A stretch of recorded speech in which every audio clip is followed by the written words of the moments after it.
അമേരിക്കയും ഇറാനും തമ്മിലുള്ള യുദ്ധം 11-ാം ദിവസത്തിലേക്ക് കടക്കുമ്പോൾ ഇതുവരെ യുദ്ധത്തിനായി $37.5 ബില്യൺ ചെലവായതായി അമേരിക്കൻ പ്രതിരോധ സെക്രട്ടറി പീറ്റ് ഹെഗ്സെത്ത് പറയുന്നു. യുദ്ധത്തിനായി ഇനിയും കൂടുതൽ ഫണ്ട് വേണമെന്ന ആവശ്യവും അദ്ദേഹം ഉന്നയിക്കുന്നുണ്ട്. എന്നാൽ യഥാർത്ഥ ചെലവ് ഇതിലും കൂടുതലാകാനാണ് സാധ്യതയെന്ന് വിദഗ്ധർ ചൂണ്ടിക്കാണിക്കുന്നു. ഇത്രയും വലിയൊരു തുക ചെലവഴിച്ചുള്ള യുദ്ധത്തിൽ എന്ത് ലാഭം എന്ന ചോദ്യം അമേരിക്കയിൽ ഉയർന്നു വരുന്നുണ്ട്. ഇസ്രയേലിന് വേണ്ടി നടത്തുന്ന ഒരു യുദ്ധം എന്നാണ് ചില നിരീക്ഷകർ വിലയിരുത്തുന്നത്. യുദ്ധ ചെലവുകളും യുദ്ധത്തിന്റെ ലക്ഷ്യവും സംബന്ധിച്ച് US കോൺഗ്രസിൽ ഗൗരവമുള്ള ചർച്ചകൾ നടന്നതായാണ് CNN റിപ്പോർട്ട് ചെയ്യുന്നത്.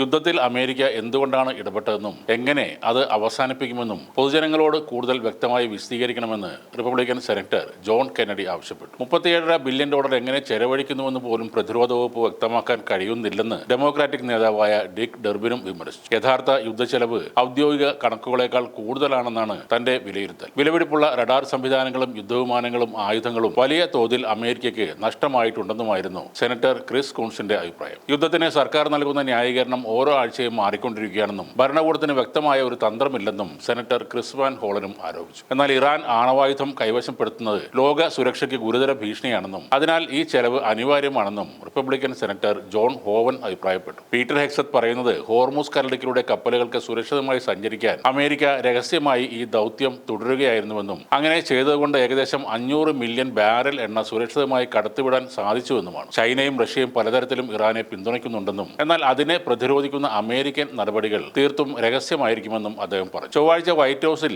ലെബനോൺ പ്രസിഡന്റ് ജോസഫ് ഔനുമായുള്ള കൂടിക്കാഴ്ചയ്ക്കിടയിൽ ഇറാനിൽ അമേരിക്കയുടെ സൈനിക ലക്ഷ്യങ്ങൾ പൂർണ്ണമായി കൈവരിക്കാൻ കഴിഞ്ഞിട്ടില്ലെന്ന് ഡൊണാൾഡ് ട്രംപ് തന്നെ സൂചിപ്പിച്ചതോടെയാണ് ഈ ചർച്ചകൾ വീണ്ടും സജീവമായത്. വാഷിംഗ്ടൺ പോസ്റ്റ് പുറത്തുവിട്ട റിപ്പോർട്ട് അനുസരിച്ച് അമേരിക്കൻ സൈന്യത്തിന്റെ പക്കലുള്ള പ്രധാന ആയുധങ്ങളുടെ ശേഖരം വളരെ വേഗത്തിൽ ചുരുങ്ങിക്കൊണ്ടിരിക്കുകയാണെന്നും ഈ യുദ്ധം മുന്നോട്ട് കൊണ്ടുപോകുന്നത് ഭാവിയിൽ വളരെ പ്രയാസമായിരിക്കും എന്നുമാണ്. വ്യോമ പ്രതിരോധ ഇന്റർസെപ്റ്ററുകളുടെയും ദീർഘദൂര പ്രിസിഷൻ ഗൈഡഡ് യുദ്ധോപകരണങ്ങളുടെയും ലഭ്യത കുറയുന്നത് അമേരിക്കയുടെ നീക്കങ്ങളെ കാര്യമായി തന്നെ ബാധിക്കുന്നുണ്ട്. ഇറാനെതിരെയുള്ള തുടർ നടപടികൾ പരിഗണനയിൽ ഉണ്ടെന്ന് ട്രംപ് ഭരണകൂടം ആവർത്തിക്കുമ്പോഴാണ് ഈ വെളിപ്പെടുത്തലുകൾ എല്ലാം പുറത്തുവരുന്നത്. ദീർഘകാല സൈനിക നീക്കത്തിന് അമേരിക്കൻ സൈന്യത്തിന്റെ യഥാർത്ഥ തയ്യാറെടുപ്പിനെ കുറിച്ച് ഗുരുതരമായ ചോദ്യങ്ങളാണ് ഇപ്പോൾ ഉയരുന്നത്. അടിയന്തരമായി പരിഹരിച്ചില്ലെങ്കിൽ ഈ ആയുധ ക്ഷാമവും ഭരണപരമായ പ്രതിസന്ധികളും അമേരിക്കയ്ക്ക് വലിയ തിരിച്ചടിയായി മാറിയേക്കാം എന്നാണ് പറയുന്നത്. തങ്ങളുടെ ആണവ കേന്ദ്രങ്ങളെയോ അല്ലെങ്കിൽ മറ്റ് സുപ്രധാന കേന്ദ്രങ്ങളെയോ അമേരിക്ക ആക്രമിച്ചാൽ അത് യുദ്ധത്തിന്റെ വ്യാപനമായി കണക്കാക്കും എന്നാണ് ഇറാന്റെ സായുധ സേനയുടെ സംയുക്ത ഓപ്പറേഷൻസ് കമാൻഡായ